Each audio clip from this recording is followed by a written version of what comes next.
Assalamualaikum warahmatullahi wabarakatuh. Halo Sobat IPA, perkenalkan kami dari kelompok 1 pada mata kuliah Kapita Selekta IPA SMP akan membahas soal-soal di jenjang SMP tentang biologi, struktur dan fungsi tubuh, sistem pencernaan, sistem peredaran darah, sistem pernafasan, dan sistem ekskresi. Dengan tim kelompok Alwi Afriansyah, Adinda Nur Aini, Silvi Mai Fitri Dewi, dan Putri Nur Bintang. Soal nomor 1. Makanan akan mengalami pencernaan selama dalam saluran pencernaan, tetapi dalam organ tertentu, makanan tidak mengalami baik secara mekanik maupun kimiawi. Organ tersebut adalah A. Mulut, B. Esofagus, C. Usus halus, D. Ventriculus. Jawabannya B. Esofagus. Kerongkongan atau esofagus adalah tabung berotot dengan panjang sekitar 25 cm yang memanjang dari ujung rongga mulut ke lambung dan berfungsi untuk melewatkan makanan yang dikunyah dari mulut ke lambung atau menelan makanan, sehingga mencegah masuknya benda asing ke dalam lambung. Soal nomor 2. Perhatikan ciri-ciri gangguan sistem pencernaan berikut ini. 1. Asam lambung yang berlebihan. 2. Disebabkan oleh mikroorganisme atau pola makan yang tidak teratur. 3. Peradangan pada lambung. Berdasarkan ciri-ciri di atas, jenis gangguan sistem pencernaan tersebut adalah A. Apendisitis, B. Asam lambung, C. Malabsorpsi, D. Gastritis. Jawabannya D. Gastritis. Gastritis adalah peradangan mukosa lambung yang dapat bersifat akut dan kronik. Gastritis terjadi akibat peradangan pada dinding lambung. Dinding lambung tersusun dari jaringan yang mengandung kelenjar untuk menghasilkan enzim pencernaan dan asam lambung. Soal nomor 3. Pendaki gunung akan mengalami gangguan pada tubuhnya jika sudah mencapai ketinggian di atas 1.600 meter. Gangguan tersebut erat kaitannya dengan A. Suhu lingkungan yang sangat dingin, B. Kesulitan pengeluaran CO2 dari paru-paru, C. Kadar oksigen yang rendah pada ketinggian tersebut, D. Tiupan angin yang sangat kencang pada ketinggian tersebut. Jawabannya C. Kadar oksigen yang rendah pada ketinggian tersebut. Ketika pendaki mencapai ketinggian di atas 1.600 meter, tekanan udara akan semakin rendah. Akibatnya, kadar oksigen yang tersedia di udara juga semakin berkurang. Kondisi inilah yang menyebabkan berbagai gangguan kesehatan pada pendaki, yang umumnya dikenal sebagai acute motion sickness atau penyakit ketinggian. Soal nomor 4. Ekskresi merupakan proses pengeluaran sisa metabolisme dan zat sisa lainnya yang sudah tidak digunakan lagi. Organ yang menyusun sistem ekskresi manusia adalah A. Paru-paru, ginjal, kulit, dan hati, B. Pankreas, paru-paru, ginjal, dan hati, C. Ginjal, hati, kulit, dan pankreas, D. Usus halus, ginjal, kulit, dan paru-paru. Organ-organ yang menyusun sistem ekskresi pada manusia itu terdiri dari paru-paru yang mengeluarkan karbon dioksida, hati yang mengeluarkan getah smile, kulit yang mengeluarkan keringat, dan ginjal yang mengeluarkan urin. Jadi, jawaban yang paling tepat itu adalah A. Paru-paru, ginjal, kulit, dan hati. Soal nomor 5. Aku merupakan salah satu dari bagian paru-paru yang digunakan sebagai tempat terjadinya proses pertukaran antara oksigen dan karbon dioksida secara difusi. Siapakah aku? A. Bronkus, B. Alveolus, C. Diafragma, D. Pleura. Jawabannya yaitu B. Alveolus.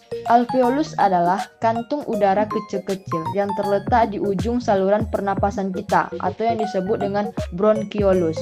Fungsi utama alveolus adalah sebagai tempat terjadinya pertukaran gas antara udara yang kita hirup dan darah.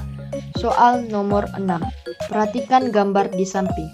Apabila bagian organ pada gambar di samping mengalami kelainan atau kerusakan, maka kita akan kesulitan dalam mengekskresikan A. Karbon dioksida atau CO2, B. Air seni, C. Kotoran, D. Garam. Jawaban yang paling tepat itu adalah D. Garam. Seperti yang kita ketahui, gambar di samping tersebut itu adalah gambar dari lapisan kulit. Maka, jika kulit mengalami kerusakan atau kelainan, kita itu akan kesulitan dalam mengekskresikan garam. Mengapa demikian? Dikarenakan garam merupakan salah satu komponen utama keringat yang dikeluarkan melalui kulit kita. Gangguan pada fungsi kulit dapat menyebabkan penumpukan garam dalam tubuh dan menimbulkan berbagai masalah kesehatan bagi tubuh kita. Soal nomor 7. Nasi putih pada awal dimakan terasa tawar. Setelah sekian lama dikunyah menjadi terasa manis. Perubahan yang terjadi dan penyebabnya adalah A. Amilum menjadi glukosa oleh enzim amilas. B. Amilum menjadi gliserol oleh enzim amilase. C. Polipeptida menjadi asam amino oleh enzim pepsin. D. Polipeptida menjadi glukosa oleh enzim pepsin. Jawabannya A. Amilum menjadi glukosa oleh enzim amilase. Perubahan rasa dari tawar menjadi manis pada nasi yang dikunyah merupakan hasil dari proses kimiawi yang melibatkan enzim amilase. Enzim ini mengubah amilum yang kompleks menjadi glukosa yang sederhana dan mudah diserap oleh tubuh. Proses ini merupakan tahap awal dari pencernaan karbohidrat dan sangat penting untuk memberikan energi bagi tubuh kita. Soal nomor 8. Perhatikan pernyataan berikut. 1. Paru-paru berfungsi sebagai tempat pertukaran gas oksigen dan karbon dioksida. 2. Jantung berfungsi untuk menggetarkan darah ke seluruh tubuh. 3. Hati berfungsi untuk mengedarkan oksigen dalam darah. 4. Lambung berfungsi untuk mencerna makanan secara mekanik dan kimia. Dari pernyataan di atas, analisislah dan tentukan kesimpulan pernyataan yang tidak tepat dalam hubungannya dengan fungsi organ tubuh pada manusia. A. Pernyataan 1, B. Pernyataan 2, C. Pernyataan 3, D. Pernyataan 4. Jawabannya C. Pernyataan 3. Pernyataan 3 menyatakan bahwa hati berfungsi untuk mengedarkan oksigen dalam darah. Pernyataan ini tidak tepat dikarenakan fungsi utama hati adalah sebagai organ detoksifikasi, yaitu membersihkan darah dari racun dan zat berbahaya, serta memproduksi empedu untuk membantu proses pencernaan lemak. Soal nomor 9. Seorang pasien mengalami diare kronis dan penurunan berat badan yang signifikan. Hasil pemeriksaan menunjukkan adanya kerusakan pada villi usus. Manakah pernyataan berikut yang paling tepat untuk menjelaskan kondisi pasien ini? A. Pasien mengalami kekurangan enzim pencernaan lemak. B. Pasien mengalami gangguan penyerapan nutrisi di usus halus. C. Pasien mengalami peningkatan produksi asam lambung. D. Pasien mengalami gangguan peristaltik usus. Jawabannya B. Pasien mengalami gangguan penyerapan nutrisi di usus halus. Villi khusus berfungsi penyerap nutrisi hasil pencernaan. Kerusakan villi akan menghambat proses penyerapan ini, sehingga nutrisi tidak dapat diserap oleh tubuh secara optimal. Akibatnya, pasien mengalami diare kronis karena nutrisi tidak terserap dan langsung dikeluarkan, dan penurunan berat badan karena tubuh kekurangan nutrisi. Selanjutnya soal nomor 10. Berikut ini merupakan faktor yang mempengaruhi frekuensi pernafasan ialah A. Jenis kelamin dan warna kulit.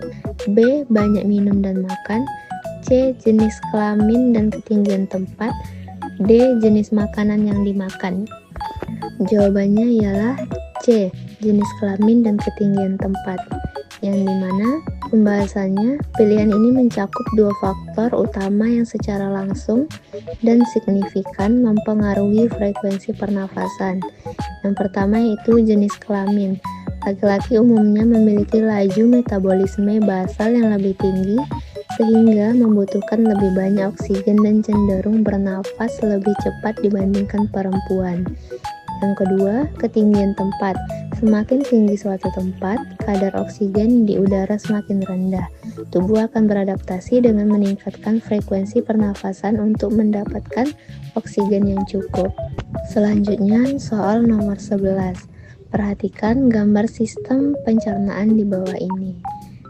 Lalu analisislah fungsi organ-organ yang diberi tanda nomor 1 hingga 6, kemudian jelaskan.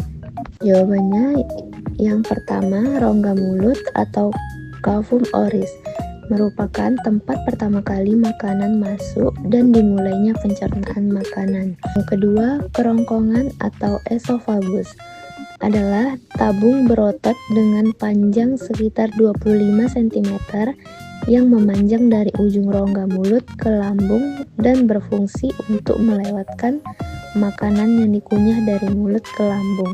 Yang ketiga, lambung. Lambung berfungsi menyimpan makanan sementara dan melakukan pencernaan secara kimiawi dan dengan bantuan getah lambung. Yang nomor 4, usus halus. Fungsi utamanya yaitu memecah makanan, menyerap nutrisi yang dibutuhkan tubuh, dan mengeluarkan komponen yang tidak diperlukan oleh tubuh. Yang kelima, usus besar. Usus besar merupakan bagian usus antara usus buntu dan rektum. Fungsi utama organ ini adalah menyerap air selama proses pencernaan. Dan yang terakhir nomor 6, anus atau rektum. Bagian terakhir dari usus besar disebut anus atau rektum dan panjangnya kurang lebih 15 cm. Selanjutnya soal nomor 12. Menurut Anda, mengapa dosis yang berlebihan dari vitamin-vitamin semacam A dan D lebih membahayakan bagi kesehatan daripada vitamin-vitamin semacam C dan kompleks? Jawabannya yaitu vitamin A dan D terlarut dalam lemak karena kedua vitamin itu cenderung keluar dari aliran darah dan terakumulasi dalam tubuh. Seiring berlalunya waktu, kemudian vitamin itu lebih besar kemungkinannya mencapai kadar yang membahayakan dalam tubuh. Vitamin C dan B kompleks. Vitamin C dan B kompleks merupakan vitamin yang terlarut dalam air dan karenanya diekskresikan secara teratur melalui urin. Vitamin-vitamin yang terlarut dalam air semacam itu tidak mudah menumpuk dalam tubuh sehingga tidak mencapai kadar yang membahayakan.